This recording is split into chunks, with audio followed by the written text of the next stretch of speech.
era guerra, era un asesino. Non sería moi popular en Portugal que se supera que Franco andaba a fusilar a portugueses en diferentes lugares do territorio español. Salazar sabia que nas trincheiras de Espanha se decidia a sorte do próprio regime.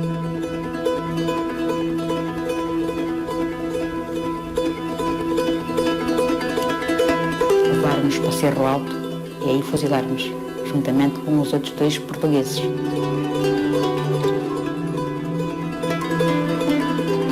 Muitos lhe diziam, Abílio, escapa-te para Portugal, que te vão a matar, vai-te.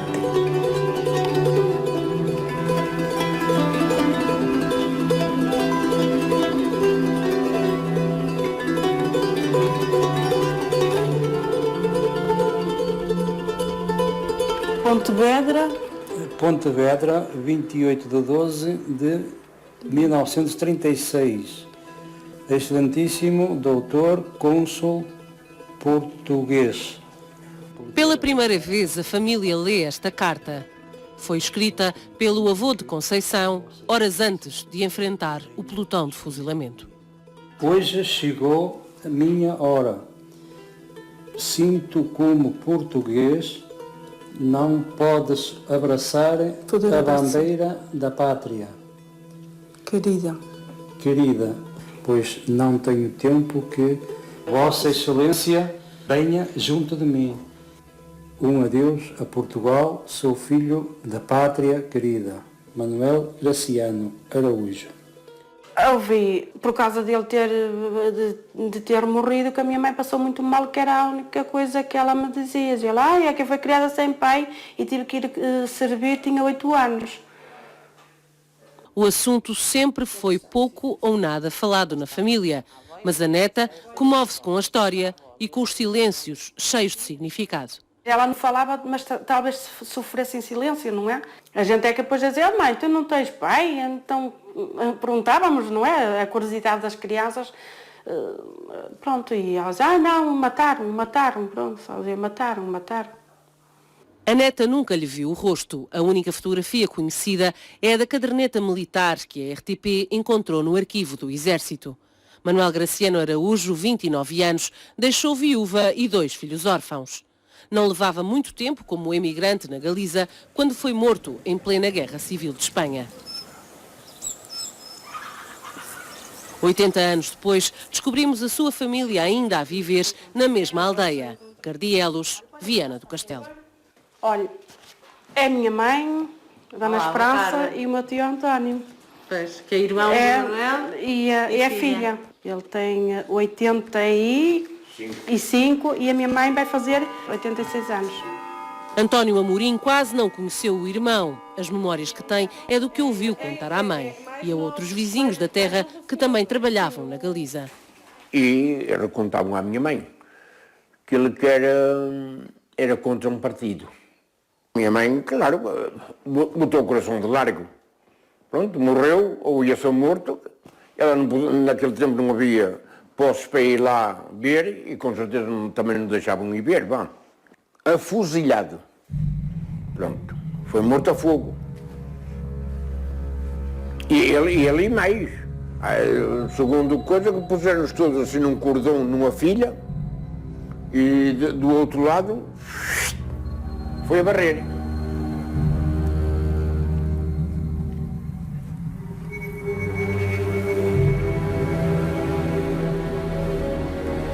Durante a Guerra Civil, o quilómetro 1 do Monte Porreiro era o lugar dos fuzilamentos em Pontevedra.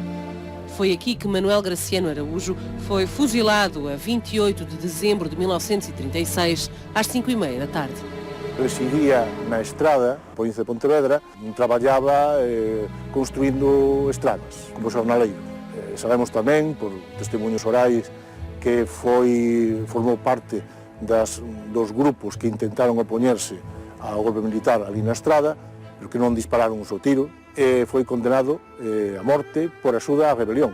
Curiosamente, cando os rebeldes son os que estaban xulgando, non? Manuel Graciano Araújo defendeu o governo republicano e opôs-se ao golpe militar liderado por Francisco Franco. Faz parte das dezenas de portugueses mortos só na Galiza. Eran emigrantes de traballadores manuais, basicamente, carpinteiros, jornaleiros, traballadores do camiño de ferro. Quando os registros civis e os arquivos militares relativos à Guerra de Espanha foram abertos, os historiadores começaram a fazer a lista de pessoas represaliadas. A quantidade de nacionais de Portugal chamou a atenção. Dionísio Pereira seguiu o rastro destes portugueses. Temos documentado en torno a unhas 370 persoas de nacionalidade portuguesa, como digo, residentes na Galiza, que foron represaliados de diferentes maneiras. Deles, en torno aos 68, foron asasinados tamén de distintas maneiras. Os fuzilamentos, como o de Manuel Graciano Araújo, na sequência de conselhos de guerra, foram uma minoria. Durante o conflito em Espanha, entre 1936 e 39, o mais comum eram os paseos, as mortes extrajudiciais. Eles chamaban eufemísticamente a iso paseos. Non nos levaban a fusilar, senón que os levaban de paseo, a pasear.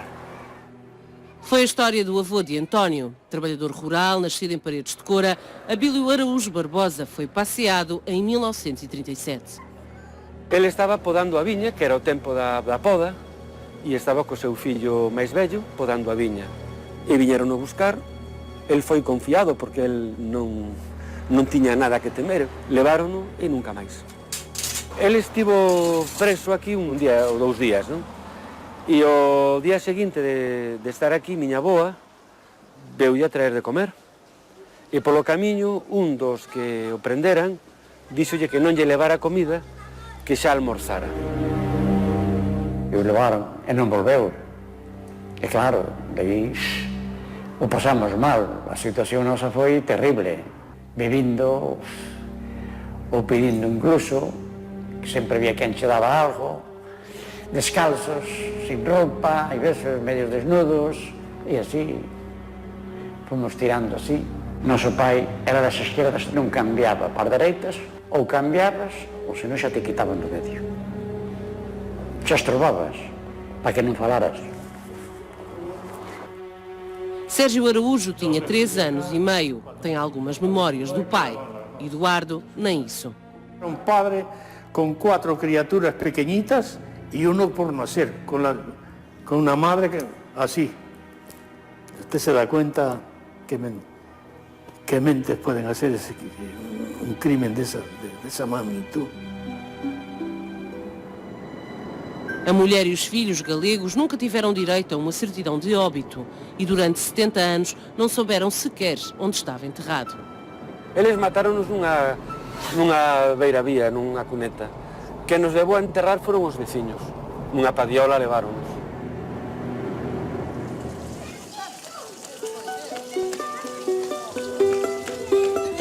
Para encontrar o corpo de Abílio Araújo na vala comum da igreja de Saint-Chian, a família teve vários apoios.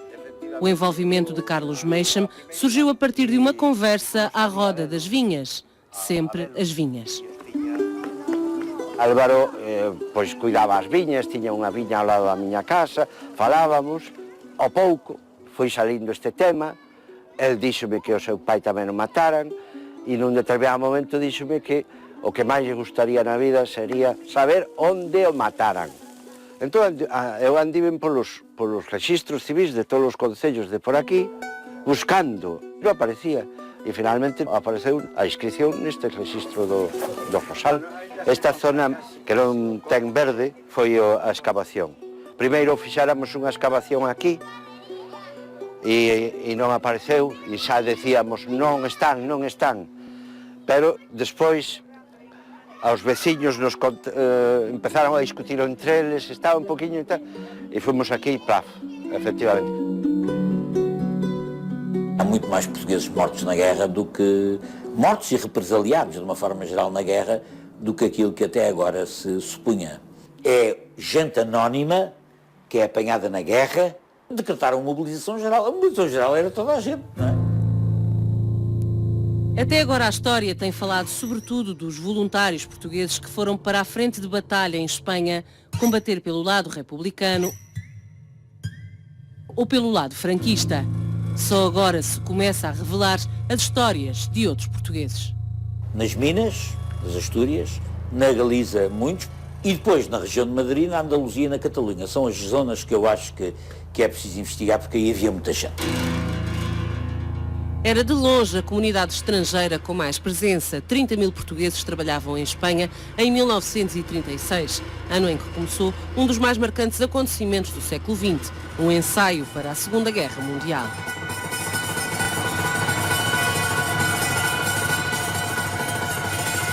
Oficialmente, a Guerra Civil de Espanha começou a 18 de julho de 1936.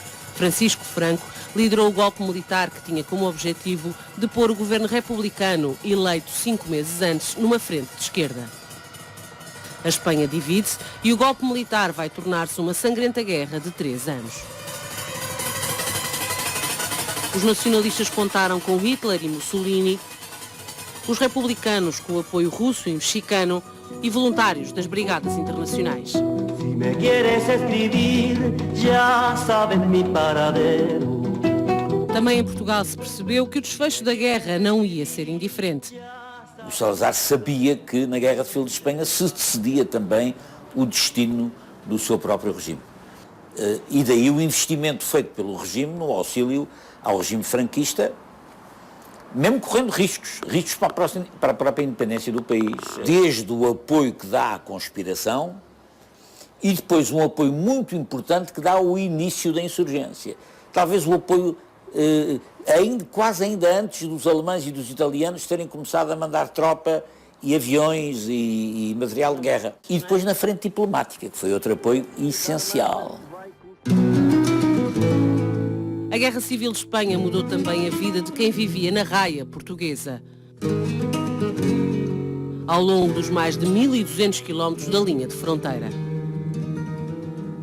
Desde o início do conflito em Espanha, os fluxos de refugiados desde caminho à Vila Real de Santo António foram permanentes. Na zona da fronteira galaico-portuguesa em julho, depois Badajoz, o grande fluxo resultante do bombardeamento e da ocupação da cidade de Badajoz.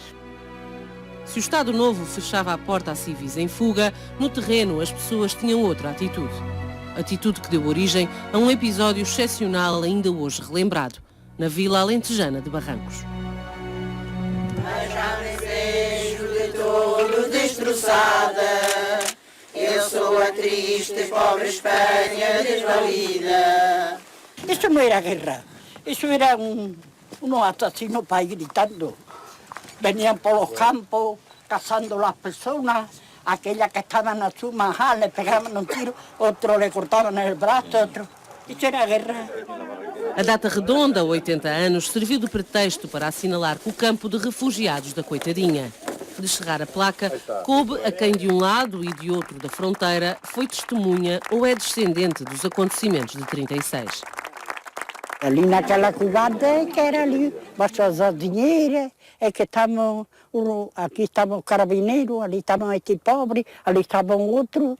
Havia sangue, havia pena, havia coisa, havia amor pela pessoa, coisa me parece que ninguém se quer. Então a gente vê uma pessoa aí chorando, ai a minha casinha, ai o meu dinheirinho, que lhe terão feito tudo, e agora estou aqui sem nada. Então isso não ia dar pena, eu era nova, mas não via isso não. Francisca tinha 9 anos e vivia na herdade. Era pouco maior do que Tomás, bisneto de um dos refugiados da Coitadinha. Dale la mano a Francisca, corre. Dale la mano, Francisca, al niño. Mi abuelo fue refugiado de aquí de Barrancos. Venga, va. Se vino con 16 años, perseguido por los franquistas, se vinieron por la ribera hacia abajo. Claro, ya se hablaba lo del tema del campamento de Coitidiñe. También me gusta que él aprenda de dónde descendemos. No es inculcarle ningún rencor ni ningún odio, como algunos piensan que hacemos, no. Lo que hay que conocer es la realidad y lo que se hizo. Pero vamos, no estamos hablando de los malos, estamos hablando de los buenos. Salvaron a nuestros abuelos y que gracias a eso vivimos hoy.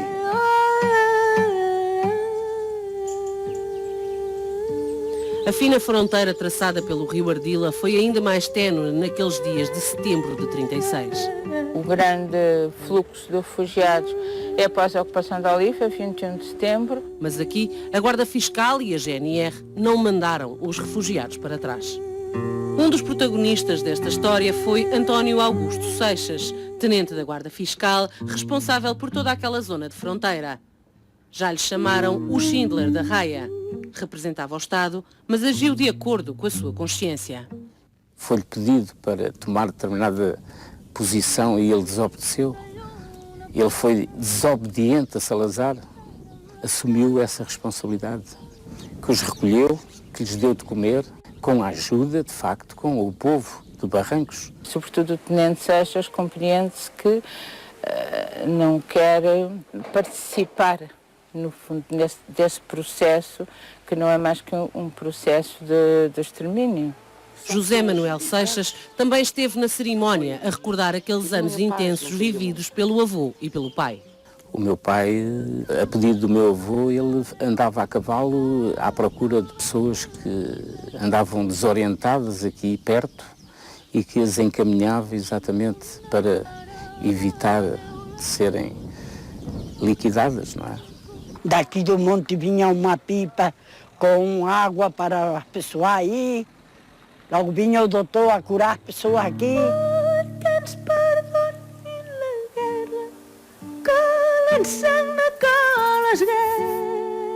As pessoas na sua margem de atuação fizeram a história ter um rumo diferente, mas outras circunstâncias fizeram também a exceção do caso de Barrancos.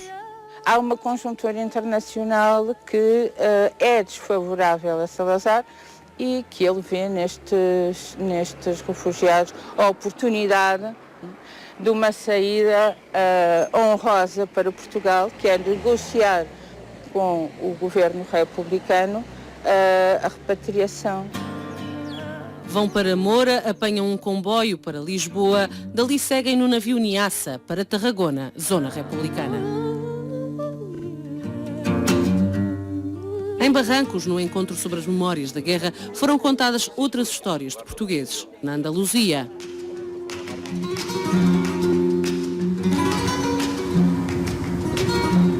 E seguimos viagem para sul, rumo a Puebla de Guzmán.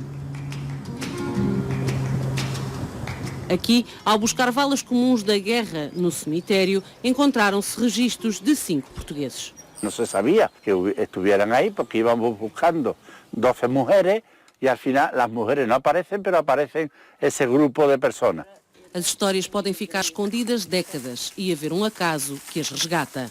Se descubrió que no estaban las fosas. Ante esto, pues lo que hicimos fue buscar en el libro de enterramiento, en el registro de enterramientos del ayuntamiento, y ahí nos dimos cuenta que existía pues unos 8 enterramientos. Había 3 personas que eran de aquí del pueblo y de Tarsi, de las poblaciones cercanas, y a la vez había 5 portugueses, 5 personas que habían muerto en el monte. Manuel Afonso, Jacinto Carrusca, José Azedo e os 2 filhos, Henrique e José, foram mortos em 1938.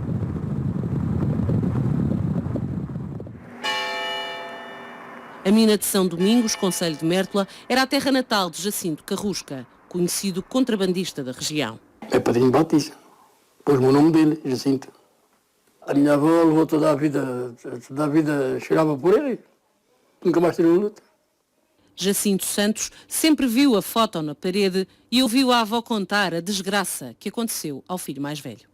Puseram-no em cuecas e uma filha deles e uma vaia e deram uma descarga. Assim é que o mataram. Mas acho que estavam lá mais, que não era só o meu tio. Não tinha mesmo nada a ver com a guerra. Eles entravam na casa de uma pessoa e fuzilavam. Não perguntavam. Fuzilavam. Além de Jacinto, a RTP encontrou também Lisete. Não se conhecem, mas as suas famílias têm este episódio em comum. Lisete Palma Rita é descendente de José Azedo e dos filhos, que também morreram naquela noite. Mais uma vez, foi uma avó a correia de transmissão das memórias. Ela contava muito estas histórias E a minha avó sempre usou luto. E a dizia, não suportava o luto. Avó, eu não posso vê-la de luto. Filha, a avó mataram-lhe o pai e os 2 irmãos. Nasceu anos depois da guerra, mas as histórias continuam vivas em Lisette. Descreve o cenário de horror e, como o tio, identificou um dos corpos abandonados num barranco. Os lobos comeram o corpo todo, só deixaram os pés dentro dos sapatos. E então ele reconheceu as meias. Contava à minha avó que havia aqui na Espanha uma companhia que chamava La Arca Negra. Até andavam por esses montes a matar as pessoas. O caso motivou o alarme das famílias e da comunidade portuguesa da região e os protestos do cônsul português do Elva, que pediu a transladação dos corpos para o cemitério de Puebla de Guzmán. Los portugueses no se enterraron en el suelo, sino que se enterraron en los nichos que en ese momento existían en la zona perimetral del cementerio. Probablemente en una de estas paredes. Adosado a las paredes del cementerio. Minha avó não me falava disso, e eles tinham sido posto numa vala comum. Diziam que não era fácil. E naquela altura ainda estávamos com Salazar e com Franco em Espanha. Né? Seria uma alegria muito grande nós conseguirmos recolher os ossinhos deles, mas se estão todos misturados, como é que nós sabemos? Não é fácil. Não é fácil. Penso que é impossível. A palavra impossível foi, durante décadas, repetida na cabeça de muitos familiares de vítimas da guerra e da repressão. Mas nos últimos anos, em Espanha, há quem queira contrariar essa ideia. Los huesos te demuestran qué es lo que les pasó a estas personas, ¿no? En este caso, pues tenemos un orificio de bala en el cráneo que demuestra perfectamente cuál es la trayectoria del proyectil que causó la muerte de esta persona. En otros casos aparecen fracturas que tienen que ver con el momento de la muerte, ¿no? Tortura, golpes. Estamos no laboratório da Associação para a Memória Histórica de Ponferrada, província de Leão, fundada em 2000. Desde então, têm surgido em Espanha várias associações da sociedade civil que trabalham para localizar as valas comuns e os corpos dos que morreram na guerra e na ditadura franquista. Hasta la actualidad han sido víctimas del bando republicano. Porque cuando se acaba la guerra civil, el franquismo permite a todas las familias del bando franquista que puedan recuperar a sus desaparecidos y trasladarlos a su panteón. A Guerra Civil fez 500 mil de mortos. 80 anos depois, estima-se que continuem a haver 114 mil desaparecidos.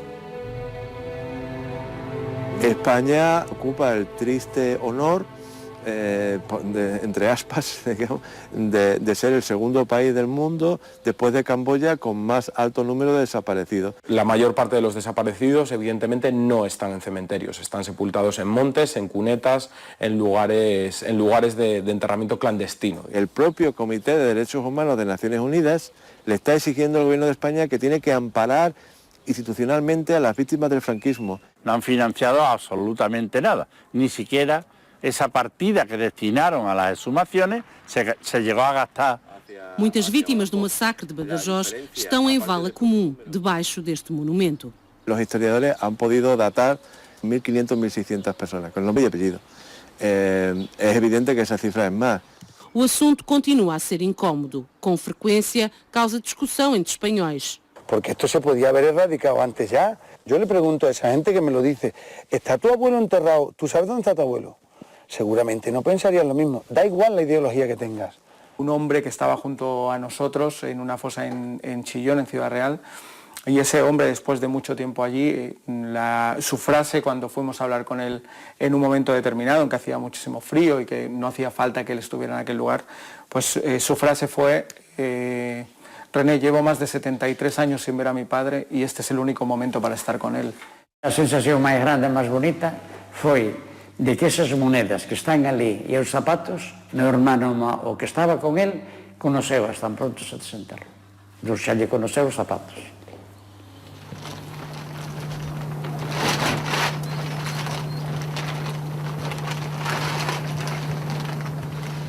A Abílio Barbosa, que estava também com outro português, Manuel Prudêncio, são os únicos casos conhecidos de cidadãos nacionais resgatados de uma vala comum. Há dois que têm, que tem dentes de ouro. O processo de descoberta e exumação da vala de Saint-Chien foi transformado numa exposição itinerante. La satisfacción más grande que recibimos, yo por lo menos, muy personalmente, es haber recibido los restos de él cuando nos los entregaron aquí, cuando nos lo mostraron aquí, y después cuando los entregaron en la cajita, y ahora que los tenemos allí, en el panteón. Si quiero ir a poner una florcita, voy y se la pongo cuando quiero. Eso es una cosa de ser humanos. ¿No? O que queremos é pechar feridas, e as feridas péchanse desa forma. A veces curar unha ferida custa, doe, pero é a única maneira de pechala. Nós tivemos a sorte de poder vivir de pechar esa etapa. Non? Abílio repousa agora perto de Álvaro, o seu filho mais velho. Álvaro, ese era o que estaba con ele. Álvaro viveu ainda a tempo de encontrar o corpo do pai, cumprir o desejo que o perseguiu toda a vida, desde o dia em que, com 8 anos, ajudava na poda das vinhas e viu o pai partir para não mais voltar.